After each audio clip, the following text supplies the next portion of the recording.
Iron man एक ऐसा super hero जिस पर मार्वल ने ये सोचकर मूवी रिलीज करी थी कि अगर ये कैरेक्टर स्पाइडरमैन, सुपरमैन या बैटमैन जितनी भी पॉपुलैरिटी गेन कर लेता है तो तभी वो इस आयरन मैन की फ्रेंचाइजी को आगे बढ़ाएंगे। लेकिन दोस्तों विडंबना देखिए, आयरन मैन ने तो स्पाइडरमैन, सुपरमैन और बैटमैन तक को पीछे छोड़ दिया और लोगों के दिलों में एक अलग ही जगह बनाई। इसलिए दोस्तों इस वीडियो में मैं उसी आयरन मैन की सबसे पहली मूवी की स्टोरी एक्सप्लेन करके बताऊंगा। तो दोस्तों चलिए बिना किसी और फालतू ज्ञान के आइए आयरन मैन की मूवी स्टोरी के बारे में जानते हैं। तो दोस्तों ये स्टोरी शुरू होती है टोनी स्टार्क नाम के एक बहुत ही बड़े होशियार बिजनेस टाइकून से, जिसकी कंपनी स्टार्क इंडस्ट्रीज अलग अलग तरह के बहुत ही पावरफुल हथियार बनाने के लिए मशहूर है। और क्योंकि टोनी बचपन से ही बहुत ही होशियार होता है इसलिए वो अपने पिता हॉवर्ड स्टार्क के द्वारा स्टार्ट की गई इस स्टार्क इंडस्ट्रीज नाम की कंपनी को इतनी ऊंचाइयों तक ले जाता है जहां कोई सोच भी नहीं सकता है। और जब टोनी 21 साल का था तो उसके पेरेंट्स की मौत एक कार एक्सीडेंट में हो गई थी, जिसके बाद टोनी और उसके पिता के दोस्त ओबाडाया स्टेन ने स्टार्क इंडस्ट्रीज को संभाला, जिसमें टोनी कंपनी का मालिक होता है और ओबाडाया स्टेन कंपनी का मैनेजर। लेकिन दोस्तों टोनी बहुत अय्याश और गैर जिम्मेदाराना इंसान होता है और इसी की वजह से ओबाडाया स्टेन टोनी से मन ही मन नफरत करता है और वो टोनी की जगह भी लेना चाहता है। और एक दिन टोनी अपनी ही कंपनी के द्वारा बनाई गई एक खतरनाक जेरिको नाम की मिसाइल का मिलिट्री को डेमो देने के लिए अफगानिस्तान जाता है, जहां से टोनी जब कुछ आर्मी ऑफिसर्स के साथ वापस लौट रहा होता है तब उनपे आतंकवादी हमला कर देते हैं, जिसकी वजह से वो आतंकवादी टोनी पर उसी की ही कंपनी का एक बॉम्ब फेंकते हैं, जिसके फटने से उस बॉम्ब के कुछ आयरन पार्टिकल्स टोनी के शरीर में घुस जाते हैं। और क्योंकि उस बॉम्ब के फटने से टोनी बेहोश हो चुका होता है इसलिए वो आतंकवादी टोनी को उठाकर अपने साथ ले जाते हैं। तब फिर टोनी को एक गुफा में होश आता है जहाँ पे वो डॉक्टर यिनसेन से मिलता है, जिसको आतंकवादियों ने टोनी के साथ उस गुफा में कैद कर रखा होता है। तब फिर टोनी देखता है कि उसके सीने पर एक मशीन लगी हुई है जो एक कार की बैटरी से पावर ले रही है। इसलिए डॉक्टर येंसेन उसे बताता है कि उसके शरीर में कुछ नुकीले आयरन पार्टिकल्स हैं जो उसके दिल तक पहुंच सकते हैं। इसलिए उसने उसके सीने पर एक इलेक्ट्रोमैग्नेट लगा दिया है, जिससे कि वो मैग्नेट उन आयरन पार्टिकल्स को उसके दिल तक पहुंचने से पहले ही खींच लेगी। तब फिर उन आतंकवादियों का लीडर रजा टोनी से मिलने उस गुफा में आता है, जहां पर वो टोनी से कहता है कि उसे उनके लिए अपनी कंपनी का नया जेरिको मिसाइल बना के देना होगा और अगर उसने वो मिसाइल बना दिया तो वो उसे आजाद कर देंगे। लेकिन टोनी मन ही मन में जानता था कि वो उसे मिसाइल बनाने के बाद मार देंगे, इसीलिए टोनी वहां से निकलने की प्लानिंग शुरू कर देता है। तब फिर वो आतंकवादी टोनी को जेरिको मिसाइल बनाने के लिए उसी की ही कंपनी के दूसरे हथियारों को टोनी को दिखाते हैं, जिनके पार्ट्स को यूज करके टोनी जेरिको मिसाइल बना पाए। लेकिन अपनी कंपनी के हथियार आतंकवादियों के पास देखकर टोनी हैरान रह जाता है, क्योंकि वो सारे हथियार टोनी को बिना बताए आतंकवादियों को बेचे गए। तब फिर टोनी उन हथियारों के पार्ट्स को यूज करके एक आर्क रिएक्टर बनाता है।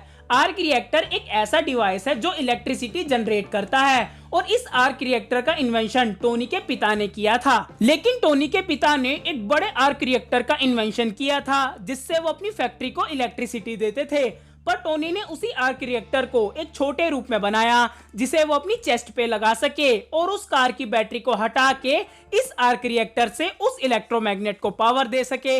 लेकिन दोस्तों टोनी ने ये आर्क रिएक्टर सिर्फ उस इलेक्ट्रोमैग्नेट को पावर देने के लिए ही नहीं बनाया था, बल्कि वो तो इसका यूज आतंकवादियों की कैद से निकलने के लिए भी करने वाला था। और इसलिए टोनी डॉक्टर येंसेन के साथ मिलके एक ऐसा पावरफुल आर्मर सूट तैयार करता है जिसे वो उस आर्मर सूट के जरिए उड़ सके और दुश्मनों से लड़ सके। और उस आर्मर सूट को पावर टोनी अपने उसी आर्क रिएक्टर से देता है। और जब वो आर्मर सूट बनके तैयार हो जाता है और टोनी उसे पहन ही रहा होता है तब आतंकवादियों को टोनी पर शक हो जाता है और वो उस गुफा पर हमला कर देते हैं। लेकिन डॉक्टर येंसेन टोनी को बचाने के लिए अपनी जान की कुर्बानी दे देता है और जैसे ही वो सूट एक्टिवेट हो जाता है तब टोनी आतंकवादियों पर हमला कर देता है और बहुत से आतंकवादियों को मारकर और अपनी कंपनी स्टार्क इंडस्ट्रीज के सारे हथियार जो टोनी ने आतंकवादियों के पास देखे थे उनको जलाकर वहां से उड़ जाता है। तब फिर टोनी एक रेगिस्तान में आके क्रैश हो जाता है और उसका वो जो आर्मर सूट है वो टूट के बिखर जाता है।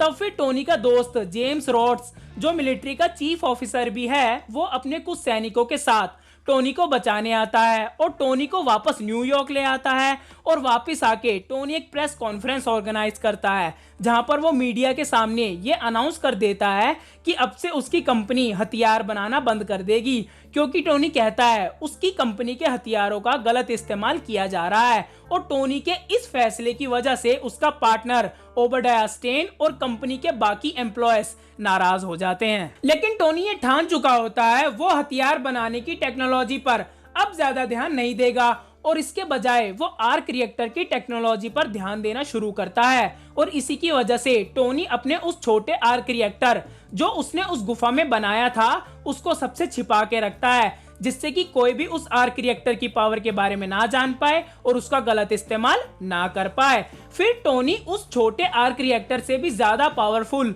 एक और आर्क रिएक्टर बनाकर अपनी छाती पर लगाता है।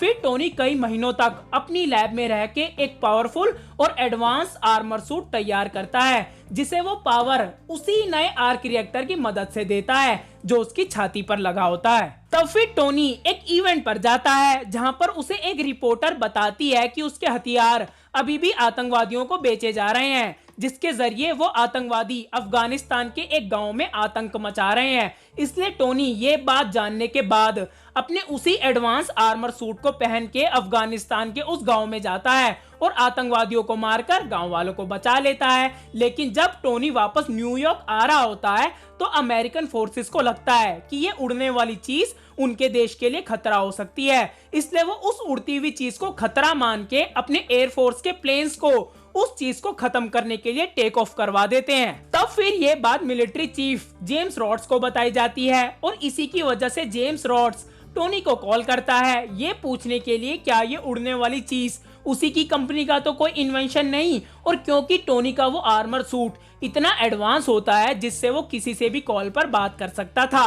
तब टोनी जेम्स रॉड्स को बताता है कि उस उड़ने वाली चीज में वो ही है, इसलिए जेम्स रॉड्स टोनी के ऊपर होने वाले एयरफोर्स के हमले को रोकने की कोशिश करता है। लेकिन तब तक एयरफोर्स के प्लेन टोनी पर हमला शुरू कर देते हैं, पर टोनी वहां से बच के निकल जाता है। और वहीं दूसरी तरफ ओबडाया स्टेन उन आतंकवादियों से मिलता है जिन्होंने टोनी को कैद करके रखा हुआ था, क्योंकि टोनी के ऊपर हमला करवा के उसको कैद करवाने के पीछे का मास्टरमाइंड और कोई नहीं ओबडाया स्टेन ही होता है। और क्योंकि उन आतंकवादियों ने अपने फायदे के कारण ओबडाया स्टेन को धोखा दे दिया था, इसलिए ओबडाया स्टेन उन सारे आतंकवादियों को मार देता है। लेकिन उनको मारने से पहले ओबडाया उन आतंकवादियों से टोनी के उस आर्मर सूट का डिजाइन ले लेता है जिस आर्मर सूट को टोनी ने गुफा में बनाया था, क्योंकि उन आतंकवादियों ने रेगिस्तान में से टोनी के उस आर्मर सूट के टुकड़ों को उठाकर असेंबल कर दिया था, इसलिए वो आर्मर सूट अब ओबडाया स्टेन के पास आ जाता है। तब फिर टोनी अपनी पर्सनल असिस्टेंट पेपर पॉट्स को अपनी ही कंपनी का मेन कंप्यूटर चोरी छिपे चेक करने के लिए भेजता है,